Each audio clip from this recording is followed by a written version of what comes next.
नमस्कार, आप देख रहे हैं इंडिया टीवी। आपके साथ मैं हूं मीनाक्षी जोशी। उत्तर प्रदेश में एक बार फिर बिकरू कांड जैसी वारदात से दहल गया है उत्तर प्रदेश। इस बार दिल दहलाने वाला क्राइम हुआ है कासगंज में, जहां शराब माफियाओं ने कांस्टेबल का मर्डर कर दिया और दारोगा को अधमरी हालत में खेत में फेंक दिया। ये सब उस वक्त हुआ जब पुलिस शराब माफियाओं पर एक्शन लेने के लिए नगला धीमर गांव पहुंची थी। इसी दौरान घात लगाकर पुलिस पर हमला किया गया। सिपाही और दरोगा को बंधक बनाकर मारा गया और फिर उन्हें एक नदी के पास खेत में फेंक दिया गया। हालांकि करीब 12 घंटे बाद ही पुलिस ने अपना आधा बदला पूरा कर लिया। वारदात के मुख्य आरोपी मोती धीमर के भाई को पुलिस ने एनकाउंटर में मार गिराया। इस वारदात को लेकर सीएम योगी भी बेहद सख्त है। उनके निर्देश के बाद आरोपियों पर एनएसए के तहत एक्शन लिया जा रहा है। मुख्यमंत्री योगी आदित्यनाथ ने पुलिस से जीरो टॉलरेंस नीति के तहत कार्रवाई करने को कहा है। पुलिस ने भी साफ कर दिया है कि ना मोस्ट वांटेड मोती बचेगा और ना ही उसका कोई साथी। मोती की तलाश में पुलिस ताबड़तोड़ छापेमारी कर रही है। हालांकि मोती अभी तक पकड़ से बाहर है। अब आपको दिखाते हैं तस्वीर मौका वारदात की, जहां आज सुबह पुलिस पहुंची। मौके से पुलिस को एक तमंचा भी बरामद हुआ है। इसी खेत में सर्च ऑपरेशन के दौरान दरोगा, सिपाही, पुलिस को पाया गया था और यहां से एक एक सबूत जुटाए जा रहे हैं। ये तस्वीर उस वक्त की है जब पुलिस को दरोगा अशोक अधमरी हुई स्थिति में खेत में मिले थे।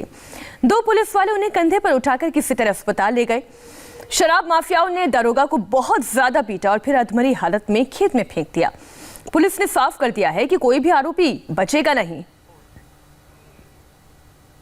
हमारे सब इंस्पेक्टर और एक कांस्टेबल देवेंद्र, जो कि वांछित अभियुक्तों की तलाश में आए थे, वांछित अभियुक्तों की तलाश के दौरान अपराधियों द्वारा उन पे हमला किया गया, जानलेवा हमला किया गया, जिसमें हमारे सिपाही देवेंद्र शहीद हो गए और हमारे दरोगा जी गंभीर रूप से घायल हो गए।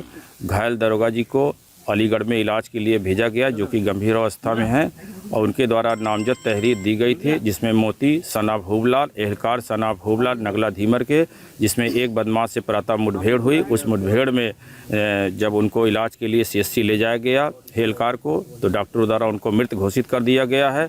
मोती और उनके अन्य साथी भागने में सफल हो गए। हमारी टीम लगातार उन पर पीछा कर रही है, दबिश कर रही है, और उनके द्वारा जो असलहा लूटा गया उसकी बरामदगी का प्रयास किया जा रहा है। हमारी टीम डिवोटी टीम लगी है।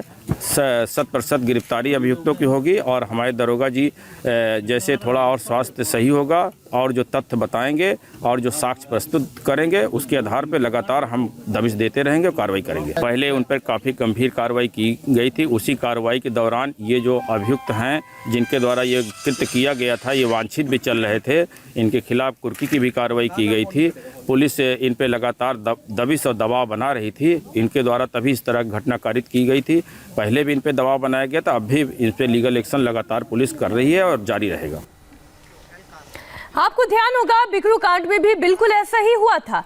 पुलिस पर घात लगाकर हमला किया गया था। कासगंज में भी उसी वारदात को दोहराया गया। सवाल उठ रहा है कि आखिर शराब माफियाओं को पुलिस के आने की भनक पहले कैसे लग जाती है, जिसके बाद शराब माफिया पूरी तरह से तैयार थे। घात लगाकर उन्होंने पुलिस को अपना निशाना बनाया। बंधक बनाकर दरोगा और कांस्टेबल को इतना पीटा कि कांस्टेबल की मृत्यु हो गई। दरोगा अस्पताल में जिंदगी के लिए जंग लड़ रहे हैं। नगला धीमर गांव की तरफ गए थे और वहाँ पर उनको नगला धीमर गांव में जहरीली शराब बनाने के पहले भी बहुत सारे केसेस दृष्टांत आए हैं। और उसके बाद करीब 6:30 बजे थाने पे किसी ने सूचना दी यहाँ के क्षेत्राधिकारी को कि वहाँ यहाँ के हल्का इंचार्ज और यहाँ जो उनके हमरा कांस्टेबल थे, उनके साथ मारपीट की गई है। तत्काल पुलिस फोर्स सिरपुरा से और अगल बगल के जनपदों से वहाँ पर मौके पर भेजा गया। तो कटरी, काली नदी की जो कटरी है, उस पर 3 किलोमीटर जो जिधर बहाव है, उसके 3 किलोमीटर कटरी में दोनों घायल अवस्था में पड़े थे। कुछ देर के बाद तत्काल उनको वहाँ से उठा के उपचार के लिए जिला जनपद के लिए आया जा रहा था। रास्ते में हमारे कांस्टेबल की डेथ हो गई। मोती धीमर है उस गांव में उस पर इस थाने का एचएस है और उस पर 11 मुकदमे चल रहे हैं। 11 मुकदमे उस पर हैं और एक मुकदमे में वांछित था, उसकी 82-83 भी 9वें महीने में हो चुकी है, 2020 9वें महीने में हो चुकी थी। जिन्होंने इस दुस्साहसिक कार्य को कृत्य किया है उसके लिए पूरे गाँव को घेर के तलाशी अभियान चलाई जा रही है।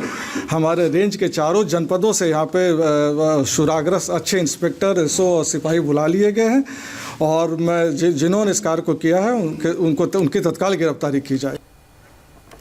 कासगंज में जो हुआ उससे हर किसी में गुस्सा है। मुख्यमंत्री योगी आदित्यनाथ भी सनसनीखेज वारदात को लेकर बहुत सख्त हैं। उन्होंने साफ कह दिया है कि कोई भी आरोपी बचना नहीं चाहिए। मुख्यमंत्री जी ने इस घटना को तत्काल संज्ञान में लेते हुए जो अपराधी हैं उनके विरुद्ध कठोर कार्रवाई करने के निर्देश दिए हैं। साथ ही साथ जो हमारे साथी मृतक श्री देवेंद्र शहीद हुए हैं उनके परिवारीजन को 50 लाख रुपए और एक व्यक्ति को नौकरी देने की घोषणा की है। और माननीय मुख्यमंत्री जी लगातार इस घटना की मॉनिटरिंग कर रहे हैं और हम सभी लोग यहाँ आप देख रहे हैं मौके पर हैं और जो भी दोषी हैं उनको बख्शा नहीं जाएगा। सवाल पुलिस के एक्शन को लेकर भी उठ रहे हैं। पुलिस पिछले साल जुलाई में ऐसी ही वारदात का सामना कर चुकी है जब बिकरू गांव में विकास दुबे और उसके गुर्गों ने पुलिस पर अटैक किया था। इसलिए सवाल ये उठ रहा है कि केवल दरोगा और सिपाही ही मोस्ट वांटेड मोती पर एक्शन के लिए क्यों वहां पर गए थे। दूसरा बड़ा सवाल ये भी उठ रहा है, आखिर मोती धीमर को पुलिस के आने की खबर पहले से कैसे लग गई, जिसके बाद इतनी बड़ी वारदात को अंजाम दिया गया। सर, इतनी बड़ी घटना पर केवल 2 पुलिसकर्मी जाते हैं छापामार कार्रवाई करने में, और क्या बिकरू कांड से पुलिस ने इस पूरे मामले में सबक नहीं लिया? नहीं, ऐसा नहीं है। पुलिस का बैकअप हमेशा रहता है, पुलिस का बैकअप रहता है। पुलिस टीम पूरी विश्वास के साथ दबिश देने आई थी, लेकिन चूंकि बदमाशों की संख्या थोड़ा ज़्यादा थी तो इसलिए उनको ओवर पावर नहीं कर पाई। अन्यथा जो है तो भविष्य में इस तरह की हिदायत हमने इंस्ट्रक्शन दे रखा है कि पर्याप्त पुलिस बल के साथ ही दबिश जाए, खासकर कि इस तरह के प्रभावित कटरी क्षेत्र में। धन्यवाद। ये तस्वीर बहुत पीड़ा देने वाली तस्वीर है। कांस्टेबल की मौत के बाद उनके पिता का रो रो कर बुरा हाल है।